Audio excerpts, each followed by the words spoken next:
Hello everyone, welcome in my channel. Railway recruitment board का RRB group D का जो भर्ती है उसमें आपका केस किया गया था। तो केस को लेकर के ये सुप्रीम कोर्ट में जाया गया था। तो सुप्रीम कोर्ट की जो हियरिंग हुई उसमें आपका फैसला आ गया है। तो उसमें हम डिटेल में जानेंगे कि आपका सुप्रीम कोर्ट ने क्या कहा है। तो उसके बारे में हम जानेंगे कि आपका 17 नवंबर को ये एग्ज़ाम होने की कितनी चांसेस है, उसके बारे में भी हम यहाँ पे डिटेल में आपको समझने की कोशिश करेंगे। तो ये आप देख सकते हैं सुप्रीम कोर्ट ऑफ इंडिया का। आप यहाँ पे इंटर करेंगे जैसे ही आप, तो यहाँ पे डायरी नंबर और केस नंबर आपका यहाँ पे रजिस्टर करके यहाँ पे कुछ इस टाइप से यहाँ पे देखने को मिलेगा।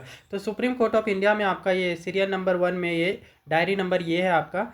तो आपका केस नंबर ये रहा आपका, ठीक है, जिसमें आपका जो पिटिशनर है, पिटिशनर का नाम आपका निरंजन कुमार, ये आपका पिटिशनर का नाम है यहाँ पे।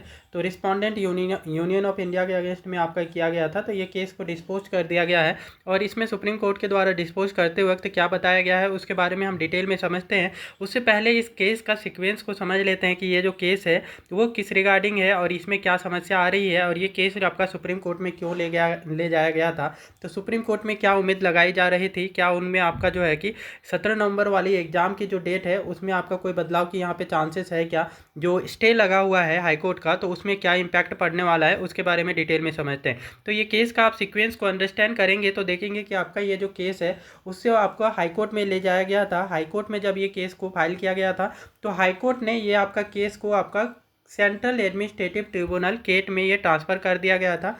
और केट को ये इन्होंने बोला था 28 जुलाई को ये केस ट्रांसफ़र करते हुए बोला था कि 1 महीने के अंदर अंदर इस केस का फैसला देने के लिए केट को, सेंट्रल एडमिनिस्ट्रेटिव ट्रिब्यूनल को। लेकिन अभी जो केस का फैसला देने का सेंट्रल एडमिनिस्ट्रेटिव ट्रिब्यूनल केट ने जो डेट दिया है वो 30 अक्टूबर का दिया है कि 30 अक्टूबर का हम क्या करेंगे, फाइनल वर्डिक्ट देने वाले हैं, ये आपका केट का कहना है। तो इसी ड्यूरेशन में आपका उस समय के लिए हाईकोर्ट ने क्या बोला कि इतने समय के लिए ये जो वैकेंसी है ग्रुप डी की उसमें एग्ज़ाम में अभी स्टे लगा रहेगा, ये एग्ज़ाम का प्रोसेस है वो आगे नहीं बढ़ना चाहिए। ये हाईकोर्ट का ये यहाँ पे आपका जो ऑर्डर है। तो हाईकोर्ट के ऑर्डर के ये आपका पास कर दिया गया था उसी टाइम कि केट का जब तक से फाइनल फैसला नहीं आ जाता तब तक से ये ग्रुप डी की वैकेंसी है उस पर स्टे लगा करके रखना है, उसमें आगे प्रोसेस नहीं होना चाहिए। लेकिन ऐसा होता है कि यहाँ पे रेलवे बोर्ड जो है आपका रेलवे रिक्रूटमेंट बोर्ड, वो इस 28 जुलाई और ये फाइनल फैसला आने से पहले ही 8 सितंबर को यहाँ पे ये एग्ज़ाम डेट का नोटिफिकेशन रिलीज़ कर देते हैं। और एग्ज़ाम डेट का नोटिफिकेशन रिलीज़ करते हुए इनके ऑफिशियल वेबसाइट पे अभी भी आप देख पाएंगे कि ये 17 नवंबर का जो एग्ज़ाम डेट है ये यहाँ पे आप ये रिलीज कर देते हैं। तो जैसे ही ये एग्ज़ाम डेट स्टेप था उसमें भी आपका ये आगे बढ़कर के रेलवे रिक्रूटमेंट बोर्ड एग्ज़ाम का डेट जो है कि यहाँ पे रिलीज कर देते हैं और एग्ज़ाम का प्रोसेस को आगे करते हैं। तो इसी को ले जा करके फिर से हाईकोर्ट में जाया गया। तो हाईकोर्ट में जब आपका लोग जाते हैं तो ITI वाले जो हैं कि आपका हाईकोर्ट में जाते हैं तो हाईकोर्ट में ये जो फिर से 18 सितंबर का ये फैसला आता है। तो हाँ, 18 सितंबर को जो आपका डिसीजन होता है उसमें ये रेलवे रिक्रूटमेंट बोर्ड को पूरी तरीके से अच्छे तरीके से झाड़ लगाई जाती है कि आप जो है ये प्रोसेस आगे क्यों बढ़ा रहे हैं। जब इस केस में यहाँ पे स्टे लगा हुआ है, ग्रुप डी की ये जो वैकेंसी है उस पर स्टे लगा हुआ है, तो स्टे का मतलब आप लोगों को समझ नहीं आता है क्या कि आप ये प्रोसेस को आगे बढ़ाते हुए जा रहे हैं। तो यहाँ पे रेलवे रिक्रूटमेंट बोर्ड को उस समय तो आपका हाईकोर्ट ने अच्छी तरीके से फटकार लगाई हुई थी। तो इस फटकार के बावजूद भी ऐसा होता है कि 18 सितंबर का ये जो आपका ये फटकार के बाद रेलवे फिर से क्या करती है कि 24 सितंबर को फिर से एक नोटिस रिलीज करती है और उस नोटिस में बताती है कि जिन भी कैंडिडेट ने ये फॉर्म भरा हुआ है वो अपना एप्लीकेशन स्टेटस को यहाँ पे चेक कर सकते हैं इनके ऑफिशियल वेबसाइट पे।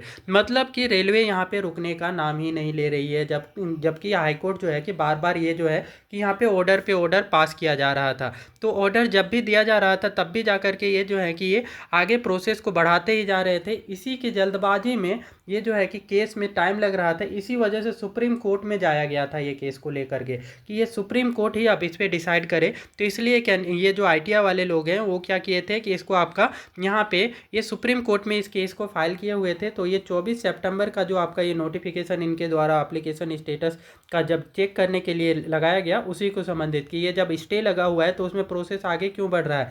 तो उसके बावजूद यहाँ पे क्या होता है कि फिर से 8 अक्टूबर को ये हाईकोर्ट में जब आप यहाँ पे देखें तो सुप्रीम कोर्ट में आपका क्या फैसला आता है। तो सुप्रीम कोर्ट में आप देखेंगे जब ये केस को फाइल किया गया तो ये जब आपका केस फाइल हो जाती है जिसमें रजिस्टर आपका डायरी नंबर ये देख सकते हैं, केस नंबर आपका ये रहा, ठीक है, और CNR नंबर आपका ये रहा। तो जिसमें आपका प्रेजेंट लास्ट लिसन डेट, तो आपका जो ये डेट जो था उस समय आपका जो ऑनरेबल जस्टिस थे ये हमारे प्रशांत कुमार मिश्रा जी, ये आपका ऑनरेबल जस्टिस ये केस की हियरिंग किए। और ये जो जस्टिस में आप जी क्या बोले यहाँ पे उनके बारे में भी समझते हैं। तो ये आपको केस को डायरेक्टली इन्होंने डिस्पोज कर दिया, ये कहते हुए डिस्पोज कर दिया। ज़्यादा टाइम भी ये आपका केस चला नहीं, नियरली 50 सेकेंड के आसपास चला और ये केस को डिस्क्लोज कर दिया गया। और उनका कहना है कि ये जब केस जो है इसकी हियरिंग हाई कोर्ट में चल ही रही है, हाई कोर्ट में चल रही है, तो इसको लेकर के यहाँ पे ये मोशन को सुप्रीम कोर्ट में क्यों लेते आया गया, सुपरसीड करते हुए हाई कोर्ट से ये सुप्रीम कोर्ट में क्यों ले आया गया है ये केस को, ठीक है, जबकि हाई कोर्ट इस पर हियरिंग कर ही रही है। तो हाई कोर्ट पे ही ये प्रोसेस चलनी चाहिए, ना कि ये डायरेक्टली सुप्रीम कोर्ट पे आ जाए। ऐसे में तो हर केसेस क्या होगी, डायरेक्टली जब उसकी डिसीजन में पेंडिंग होने लगेगी, टाइम लगेगा, तो हर कोई भागे भागे सुप्रीम कोर्ट में आएगा, और सुप्रीम कोर्ट में तो और भी ज़्यादा बर्डन ऑलरेडी होता है। तो इसलिए ये डिस्पोज कर दिया गया, ये केस आपका सुप्रीम कोर्ट में टिकी नहीं। तो ये सारी चीज़ें हुई और फाइनली जो है कि ये यहाँ पे आप देख सकते हैं कि स्टेटस आपका है कि dispose motion hearing fresh for admission civil cases delay condemned. और इसमें जो केस में डिले हो रहा है उसका निंदा भी किया सुप्रीम कोर्ट ने कि आपका ये जो केस जो है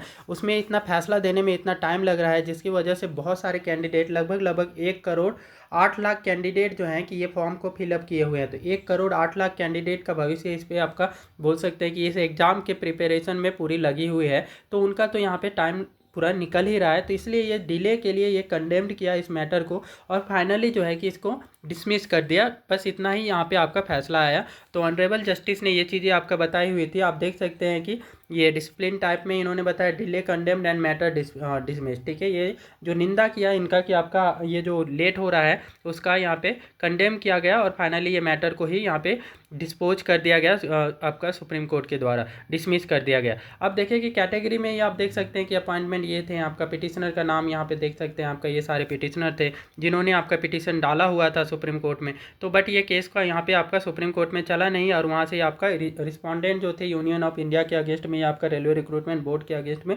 ये डाली गई थी आपका केस, ठीक है। लेकिन वहाँ पे चला नहीं, और फाइनली जो है कि ये केस को यहाँ से आपका सुप्रीम कोर्ट में डिसमिस कर दिया है।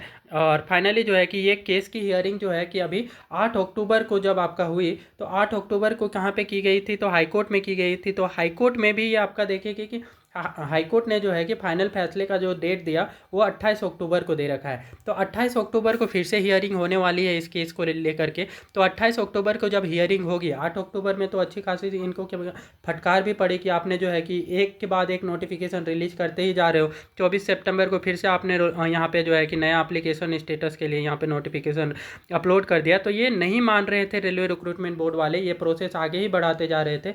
इनका कहना है कि हम स्टे का आपका फॉलो कर रहे हैं, बट हम जो है कि बस अभी एग्ज़ाम कंडक्ट नहीं करवाने वाले हैं, और जब तक से ये फैसला नहीं आ जाएगा बस हम ये प्रोसेस को बस आगे करके रख रहे हैं कि यदि ये फाइनल फैसला रेलवे के पक्ष में आता है तो हम इस डेट को यहाँ पे एग्ज़ाम कंडक्ट करवाएंगे। तो ये इनका कहना है, रेलवे का कहना है। बट हाईकोर्ट ने अभी जो डेट दिया है फाइनल हियरिंग का 28 अक्टूबर को दिया है, और स्ट्रिक्टली बोला है कि ये जो नोटिफिकेशन है, ये जो नोटिस रिलीज़ की गई है एप्लीकेशन स्टेटस का और एग्ज़ाम डेट का, उसमें जो सिग्नेटरी है जिन्होंने ये साइन किया हुआ है ना, उनको यहाँ पे बुलाया हुआ है, ठीक है। तो उनको यहाँ पे आपका कोर्ट में बुलाया गया है। तो फाइनल है आपका उसी डे में आपका यहाँ पे डिसाइड होगा।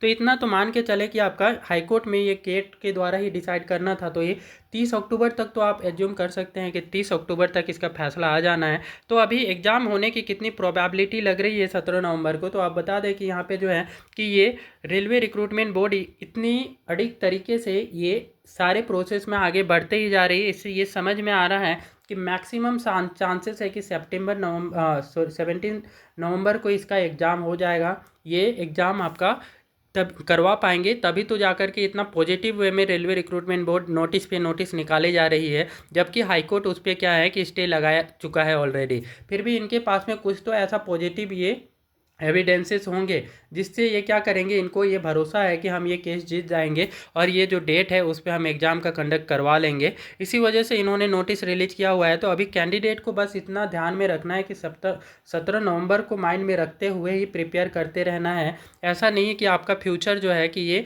आपका फाइनली ये 17 नवंबर को 99% एज्यूम करे कि चांस है, 1% चांस है कि नहीं हो सकता है, बाकी 99% आपका चांस है कि एग्ज़ाम होगा। तो आप इसके लिए प्रिपेयर करते रहना है, वरना क्या है कि आप सोचेंगे कि कैंसिल हो जाएगा। तो अभी मोस्टली ये आपके बताया जा रहा है कि कैंसिल हो जाएगा, लेकिन ये अभी देखें कि अभी कोर्ट का केस का फैसला फाइनल आया नहीं है। फाइनल फैसला में कुछ भी होता है तो वो डिसाइडिंग फैक्टर होगा, लेकिन अभी तो आपको एज ए स्टूडेंट यहाँ पे 99% चांसेस को देखते हुए प्रिपेयर कंटिन्यू करते रहनी चाहिए। तो ये थी वीडियो आपका यहाँ पे पूरी अपडेट से संबंधित। वीडियो कैसी लगी है आप हमें कमेंट सेक्शन में बता सकते हैं, और वीडियो अच्छी लगी है तो ज़रूर से लाइक कर दें, चैनल को सब्सक्राइब कर लें। और इस टाइप की और भी गवर्नमेंट जॉब से रिलेटेड वैकेंसीज़ की अपडेट पाने के लिए, रेलवे रिक्रूटमेंट बोर्ड की वैकेंसीज़ की अपडेट पाने के लिए कृपया वीडियो को लाइक करें और साथ में चैनल को जरूर से सब्सक्राइब भी कर लें, सो दैट इस टाइप की नोटिफिकेशन सबसे पहले आपको इस चैनल में प्राप्त होती रहेगी।